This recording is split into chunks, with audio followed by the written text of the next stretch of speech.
మంత్రి పదవిపై ఎమ్మెల్యే కోమటిరెడ్డి రాజగోపాల్ రెడ్డి కీలక వ్యాఖ్యలు చేశారు. తనకు మంత్రి పదవి రాకుండా జానారెడ్డి అడ్డుకుంటున్నారని ఆరోపించారు.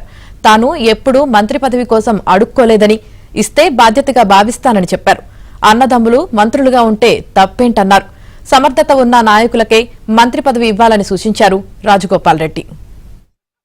నా పదవి కోసం నేను పదవి అడుక్కునే పొజిషన్లో నా ఎమ్మెల్యే పదవి తెచ్చుకునే పరిస్థితి లేదు. ఈ తెలంగాణ రాష్ట్రం కోసం 5 ఏళ్లు పోరాటం చేసి సోనియా గాంధీ కాంగ్రెస్ పార్టీ ఒప్పించి పార్లమెంట్ లో తెలంగాణ గొంతు వినిపించి తెలంగాణకు ఇచ్చిన ఎంపీల్లో నేను ఒకరిని. నా విషయంలో కొందరు నాయకులు మీరు చెప్తే బాగుండదు, దుర్మార్గంగా ధర్మరాజురాగా ఉండాల్సిన జానారెడ్డి గారు కూడా మహాభారతంలో ధృతరాష్ట్రం పాత్ర పోషిస్తుంది. నాకైతే బాధ అనిపిస్తుంది.